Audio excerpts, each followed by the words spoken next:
nakakaugnayan. At dito naman po sa Guatemala, kuya, idudugtong ko na po, kagaya nga po ng ating napasimulan, dalawang cities po kagad yung atin pong napuntahan, kasabay po ng Honduras din, doon po sa Petén at saka po sa Morazan. At okay naman po, awa ng Panginoon, nakapagdaos po tayo doon sa San Benito, sa Petén, doon sa lugar ni Alcalde Carlos. At dito naman po sa, ayan po, si Dr. Carlos Coylin Morales.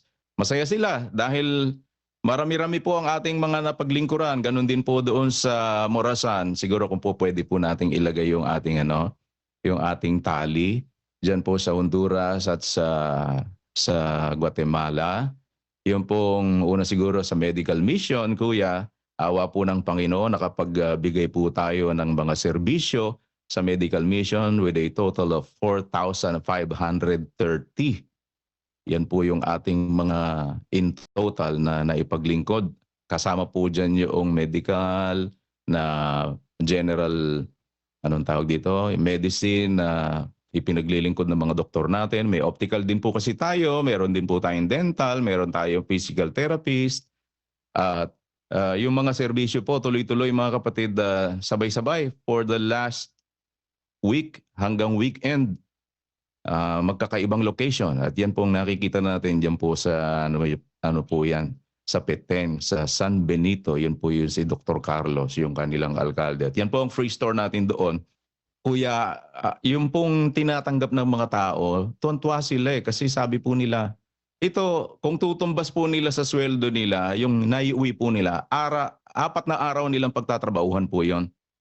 At hindi lamang sa buong isang linggo ay may susupply nila na pinaka pagkain. Kasi tinanong din po namin, bukod ba dito sa mga items natin sa free store na ginagawa, ay meron ba kayong nakikita ng mga basic needs na kakailanganin na wala dito? Ay, sapat na daw po yan, kuya. Tuwan-tuwa nga po sila dahil kung isang linggo lang daw, kakain daw po ang pamilya nila dyan sa kanila pong natanggap na mga items. At nung kami po ay makarating naman sa Morazan the following day, after po ng Lord's Supper na natin, nung kami po ay makarating na po sa Morazan, doon po ay nag-medikwida din tayo. Yung pong yan, sa Morazan na po yan, ayan pong nakikita natin dalawa, na isang naka-black at saka isang nakaputi. Iyan, yung mayor po yung nasa gitna, meron pong dalawang dumating, kuya. Hindi nagpakilala kasi agad eh. Yan. I-hold muna natin. Yung naka-black sa gitna, nakatabi ko po na nakakap, at saka yung nakaputi, edi dumating po sila, how can we help? Sabi nilang ganyan. Sabi naman itong ating medical team, kasi nagsisimula na po eh. Oh, you speak English. Can you translate for us? Yes, sure. Nag-translate po sila. Tumulong sila sa translation. Hanggang maya-maya, nagtatanong po sila, itong ating medical team, so what do you do? Oh, I work for the Congress. Sabi daw nitong isa. Yun pong isa na tinutukoy ko, ito pong nakaputi, Ronald Portillos. Portillo. Ganun, I work for Congress. Sabi raw na ganyan. So what do you do in Congress? I'm a congressman. Sabi po nitong mama. Hindi nga yung makapaniwala itong ating medical team. Sabi nitong si Sis Monday, tinawag si Rasa, check mo nga, parang it's too good to be true. Sabi niya ganyan, congressman ba talaga ito? Diputado po, congressman. Sinek po online, congressman nga.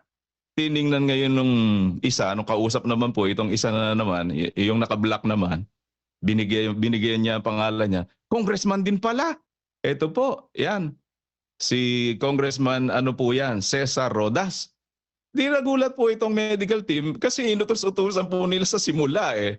Okay naman dahil talaga pong nakibahagi sila. Sila po ay nauutusan na actually. Pakitakbo mo nga ito dito sa pharmacy, kailangan ito ng ganyan. O pakidala nga ito. Maghapon po sila hanggang gabi. Pati po yung si Alcalde Marco Ariasa. Kasama po natin, sila po ay mula umaga hanggang gabi na tayo nagtapos nakibahagi. Ito po ngayon, kuya, di binabalita ng ating mga kasama ng mga medical team kung paano po yung nangyayari. All over the world dito, sabay-sabay, ganyan. Dito sa sa Honduras, actually ngayon kasabay namin 15 locations. Overwhelming talaga, sabi nilang ganyan. Ang ganda ng ginagawa nyo. Ito po ngayon, ito palang alkalde na ito, ang pinaka-congressman po niya, yung naka-block si Congressman Cesar Rodas. Inimbitahan niya pala yan, kaya yan nagpunta. Kasi sabi daw niya, kulang kami sa translator, you speak English, so punta ka doon para makatulong ka. Huwebes po nung imbitahan niya, Linggo dumating po sa event natin. Kaibigan naman ito, yung isa ring congressman na mas matindi po pala naman itong isang congressman na ito dahil siya po parang tumatayong Speaker of the House, kuya. Si Congressman Ronald Portillo, yung pong nakaputi. Nung magkakausap na po kami, exponential ngayon yung pong kumbaga ay growth ng ating nabuksan na pinto para sa atin, kuya. Kasi nung tanongin na po namin, so ilang alkalde ang mga nasasakop ninyo at ilang municipalities? In total po, to cut it short, 60, kuya. 60 municipalities. Para bang 6 na pong La Ceiba. Yung pong ating merong ngayong nakabukas na pinto dyan po sa Guatemala. At sa tulong ng Diyos, sila man po ay makikipagtulungan din sa atin. Meron po silang mga ino-offer na po pwede nilang maitulong para mas madali daw nating ma-execute yung pong ating mga ginagawang pagtulong sa kapwa. And tuwan-tuwa po sila, very appreciative po sila, kuya, dyan po sa ginaganap na Mediquida. And interested nga po sila kasi naibalita namin din po yung ginagawa po natin dyan, yung pong project natin na hospital, yung pong mga isinusulong mo po, nakagaya nga po ng Charity Village, yung pong ating La Verdad Christian School, yung mobile clinic po natin. And one time, interested po sila din na makapunta ng Pilipinas dahil nga po, sabi ko, siguro by the time na may awaan Diyos, kung tayo po ay makomplete na po natin yung hospital kasi more than halfway na po ang construction.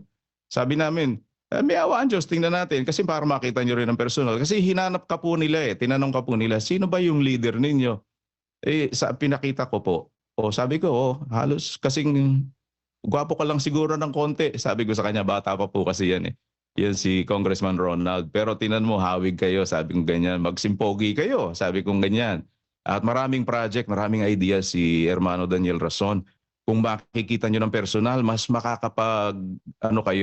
explore kayo ng mga ideas na po pwede nyong gawin dito sa Guatemala. Lalo na po sila, kuya. Obviously, meron din po silang pangarap. Dahil mga bata pa po sila, nabanggit namin tungkol sa pagiging presidente, doon po pala required naman na 40 years old para maging presidente. And sila daw wala pa naman daw pong 40 years old. And so looking forward naman po sila. At anyway, yun po ang nakaka-overwhelm ngayon, kuya. Dahil 6 na pong cities po ang nabuksan sa atin, municipalities, dyan po sa Guatemala. Sa kauumpisa pa lang po natin, biglang bukas po ng wide open. Kumbaga po ang opportunity binibigay ng Diyos sa atin para makapag-reach out sa ating mga kapwa-tao dyan. And so yan nga po yung ating mga naging paggawa sa tulong-tulong ng mga kapatid. Lahat po. Yung iba po hindi pa po nakaka-uwi. May mga na-delay pa po ang flight.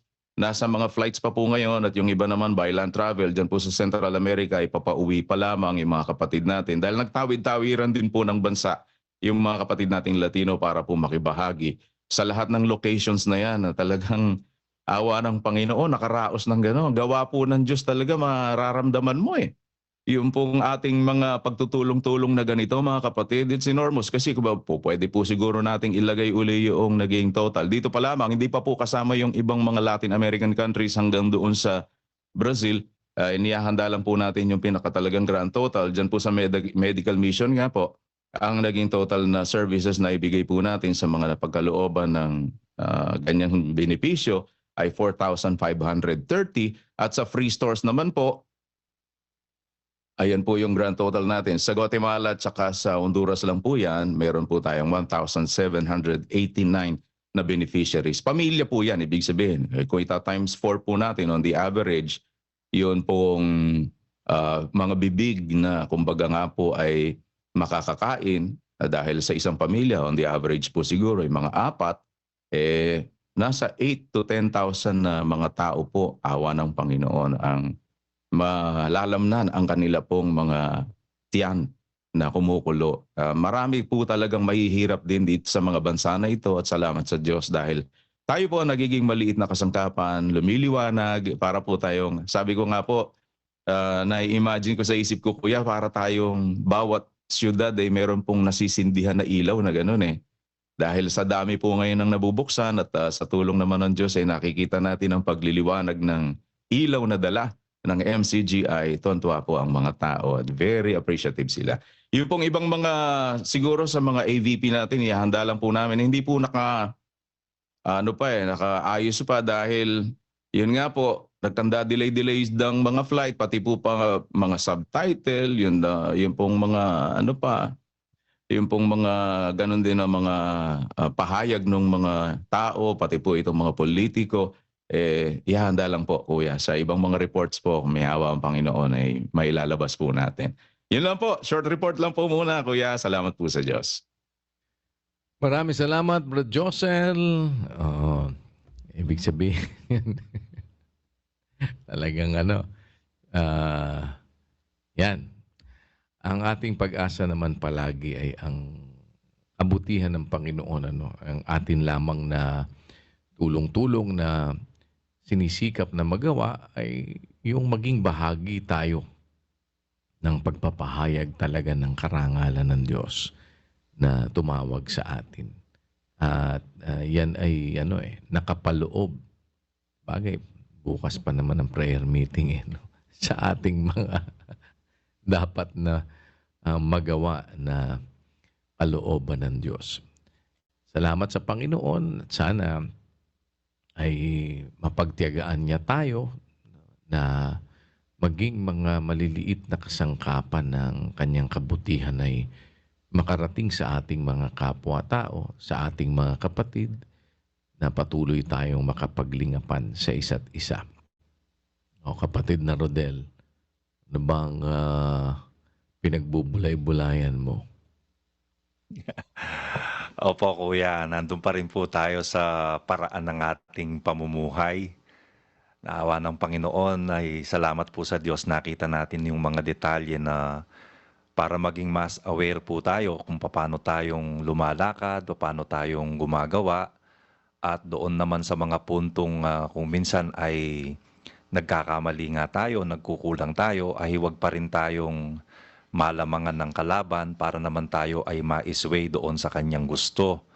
Salamat sa Diyos kuya, naintindihan po natin, una nakita natin ang halaga ng pagtataglay ng mabuting budhi para tayo po ay magkaroon ng mabuting paraan ng pamumuhay. At nakita natin meron palang walang kabuluhang paraan ng pamumuhay. Paggugol ng buhay na gaya ng anino ay nawalang naiiwang bakas ng kasaysayan ng paglilingkod sa Diyos. Pero tinubos tayo ng Panginoong Hesukristo doon sa walang kabuluhang paraan ng pamumuhay. Kaya kung mamuhay tayo ngayon, gaya po ng sabi ni Pablo, mamumuhay tayong ang nabubuhay po sa atin ay ang ating Panginoong Hesukristo. Ipinapakita lang po na hindi nga natin talaga kaya sa ating sarili.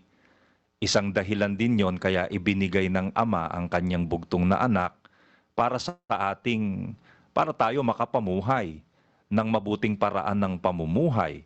At kung si Kristo ang nabubuhay sa atin, ang isang maliwanag pong nakita natin, kuya, si Kristo nagbata sa paggawa ng mabuti. Kaya ang isang may mabuting budhi na lingkod ng Diyos at nabubuhay na may mabuting paraan ng pamumuhay, nagbabata rin po siya sa paggawa ng mabuti. Kaya ayan, yung mga binabanggit ni Brad Josel na yan, nakaka-enjoy po yan yung ganyan pero may babatahin tayo dyan. Yung nakikita namin sa Pilipinas, kuya, siyempre, may mga, kahit na walang humadlang sa'yo, may mga pagdadaanan po talagang hindi naman po siya ganun kadali Kaya lang, nagiging madali siya dahil doon sa natututunan mong ito ang dahilan kaya tayo nabubuhay, Ito yung paraan kung paano tayong makasusunod sa yapak ng Panginoong Hesukristo na iniwan niyang halimbawa na